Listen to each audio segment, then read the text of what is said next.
The young woman stood alone in the middle of the dusty street, clutching a worn leather satchel against her chest as the afternoon wind swept tumbleweeds between weathered storefronts. The town of Red Creek had seen hard winters, cattle wars, and more funerals than weddings, but nothing prepared its people for what they were about to witness. 3 outlaws lounged beside the hitching rail, laughing loud enough for everyone to hear. Their horses were fresh, their revolvers polished, and their reputations darker than storm clouds rolling over the prairie.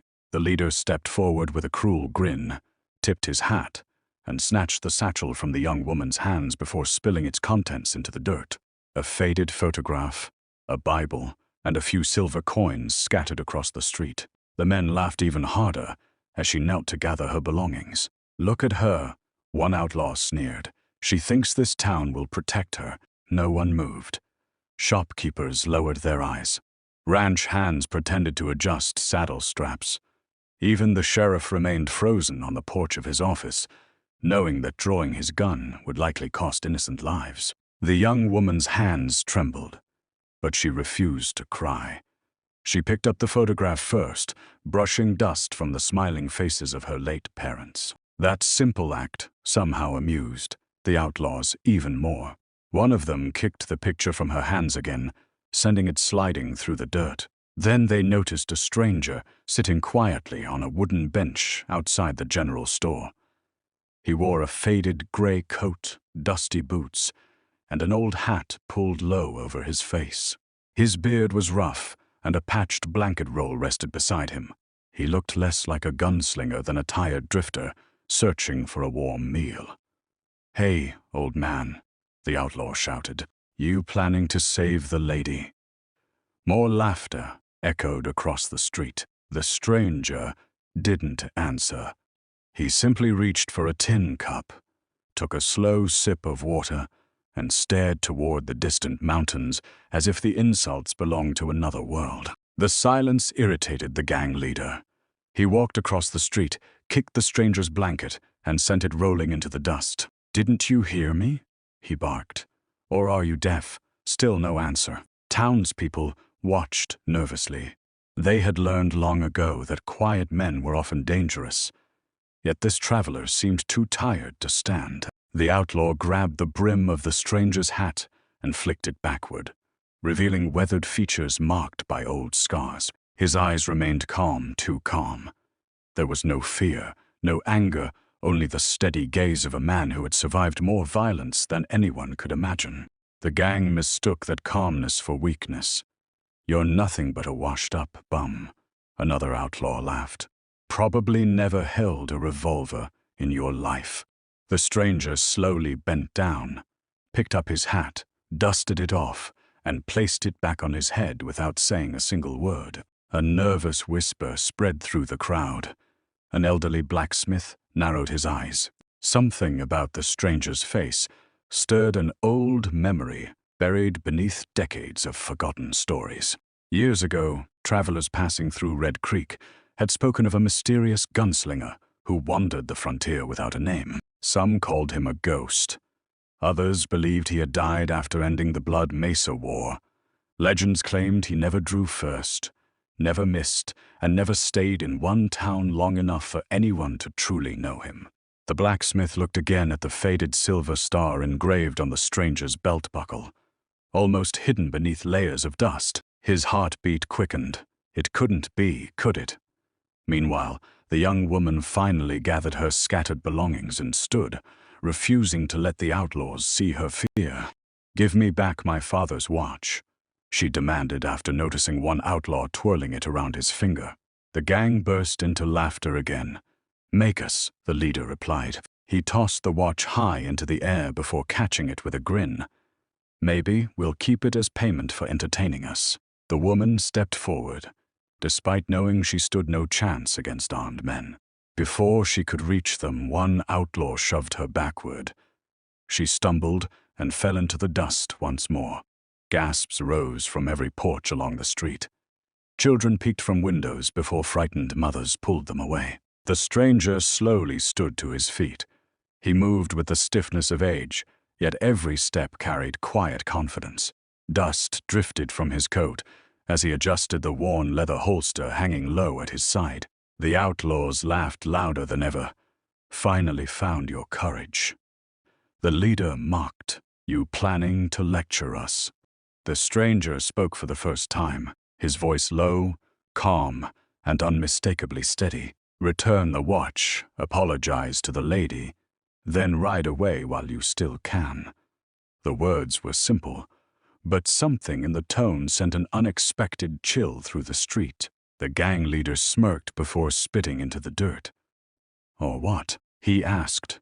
The stranger looked directly into his eyes. "Or you'll force me to remember the man I spent 20 years trying to leave behind." Silence fell over Red Creek. Even the wind seemed to stop. The blacksmith's face turned pale as another memory surfaced. He remembered hearing an army scout describe a lone gunslinger who once faced 7 hired killers without taking a single step backward.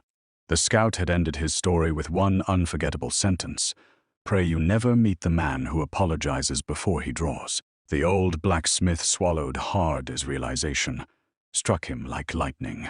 He whispered under his breath, "Dear Lord, that's him." The outlaws, however, heard nothing except their own laughter. Convinced they were facing nothing more than an aging drifter, they reached for their revolvers with careless confidence, unaware that the quiet stranger standing before them had already measured every movement, every shadow, every heartbeat, and every possible ending to the fight that was about to change Red Creek forever. For one endless heartbeat, no one in Red Creek dared to breathe. The afternoon sun hung over the street like a burning coin, casting long shadows beneath boots that refused to move. The outlaw leader's hand hovered above the polished grip of his revolver, while the gray-coated drifter remained perfectly still, his weathered face revealing nothing but quiet patience. Most men mistook silence for fear. Those who had survived enough gunfights knew it was often the final warning. A nervous horse snorted and pawed at the dirt. Somewhere behind the saloon, a loose shutter slammed against a wall, startling several townspeople. The young woman slowly pushed herself to her feet, brushing dust from her dress, while never taking her eyes off the stranger. She had never met him before that day, yet something about him inspired a strange sense of safety she could not explain. The outlaw leader finally laughed again, though this time the sound carried less confidence than before. "You think one old man can frighten us?" he sneered. "I've buried tougher men than you before breakfast." His companions chuckled, but even they exchanged uneasy glances. The stranger's eyes never left the gang leader. "I'm not trying to frighten you," he replied quietly. "I'm trying to spare your families the grief they're about to receive." Those words struck the street like distant thunder. One outlaw cursed and drew his revolver, halfway before the leader raised a hand, stopping him. Pride demanded entertainment before bloodshed. "Tell us your name," the leader mocked. "I'd like to remember it while they nail your coffin shut." The drifter lowered his eyes for a brief moment, almost as though searching through memories too painful to revisit. "Names bring trouble," he answered. "I've spent years without one."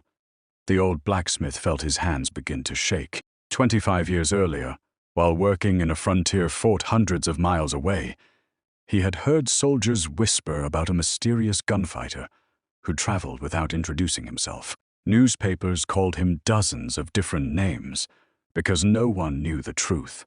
Some referred to him as the Gray Ghost. Others called him the Nameless Gunslinger.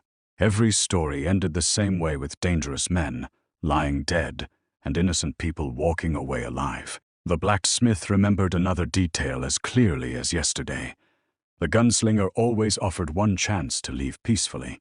Only fools ignored it. The outlaw leader stepped closer until only a few feet separated them. "Here's my answer," he growled before throwing the silver pocket watch into the dirt and crushing it beneath his boot. The sharp crack of broken glass echoed through the silent street. The young woman gasped as tears finally filled her eyes. It had been the last gift her father left before dying on a cattle drive years earlier. The stranger glanced down at the shattered watch. His expression did not change, but something inside his eyes became colder than winter ice. Slowly, he bent down and picked up the damaged timepiece with surprising gentleness. He brushed away the dust and placed it carefully into the young woman's trembling hands. "Keep it," he said softly. "Some things are worth more broken than forgotten." She nodded, unable to speak. When the stranger turned back toward the outlaws, the kindness had disappeared from his face. The gang leader smiled cruelly. "Now what?" he asked. "You going to lecture us again?" The stranger sighed almost sadly. "No," he answered. "Now I'm going to keep my promise." Before anyone could understand his meaning, the outlaw closest to him jerked his revolver free in one swift motion. The gun had barely cleared leather when a deafening crack split the air. Most people never even saw the stranger move. His revolver flashed once before disappearing back into its holster with impossible speed. The outlaw's weapon spun high into the air, shattered clean through the barrel by a single bullet. The outlaw screamed, clutching his bleeding hand as the ruined revolver landed in the dust beside him. Panic swept through the crowd. Women rushed children indoors, while ranchers ducked behind watering troughs. Every eye returned to the drifter, who once again stood motionless as though nothing had happened. The remaining two outlaws stared at their companion in disbelief. They had witnessed fast gunfighters before, but never anything resembling this. The gang leader's confidence faltered for the first time. "Lucky shot," he muttered, though even he didn't believe it. The stranger slowly shook his head. "Luck leaves footprints," he replied. "Skill leaves graves." Those chilling words lingered in the air. Across the street, the sheriff finally stepped off his porch with his shotgun in hand. He had intended to help, but after seeing what had just happened, he realized he might only get in the stranger's way. The blacksmith walked quietly toward him without taking his eyes off the gray-coated traveler. "Sheriff," he whispered, "if I'm right about who that man is, tell everyone to stay inside." The sheriff frowned. "Who is he?" The old man swallowed hard. "The last gunfighter the frontier ever needed." Meanwhile, the outlaw leader slowly removed his hat, revealing sweat forming along his forehead, despite the dry breeze. Stories he once dismissed as campfire nonsense suddenly returned with terrifying clarity. He remembered gamblers in Dodge City speaking about an aging wanderer who defeated an entire outlaw gang without killing a single innocent bystander. He remembered bounty hunters refusing jobs whenever one particular description appeared: a tall man wearing a faded gray coat who apologized before violence began. The similarities became impossible to ignore. Still, pride refused to surrender. The outlaw leader glanced toward his two remaining partners. Without speaking, all three subtly spread apart, attempting to surround the stranger from different angles. They believed numbers would accomplish what speed could not. The drifter noticed every step. He measured distances, windows, reflections in saloon glass, the direction of the wind, and even the frightened horses tied along the hitching rail. Years of surviving impossible battles had taught him that victory belonged to the prepared long before the first shot was fired. The young woman watched with growing horror as she realized the gang had no intention of leaving alive. She wanted to beg the stranger to run, but deep inside she sensed he had already accepted whatever fate awaited him. Then, for the first time since arriving in Red Creek, the mysterious traveler rested his right hand gently upon the worn grip of his revolver. He did not draw it. He simply held it there, his calm eyes fixed upon the three men surrounding him. The dusty street became so silent that people could hear the wooden sign above the saloon creaking in the wind. Somewhere far beyond town, thunder rolled across the distant mountains, as though nature itself understood that the next few seconds would become a story whispered across the American frontier for generations to come.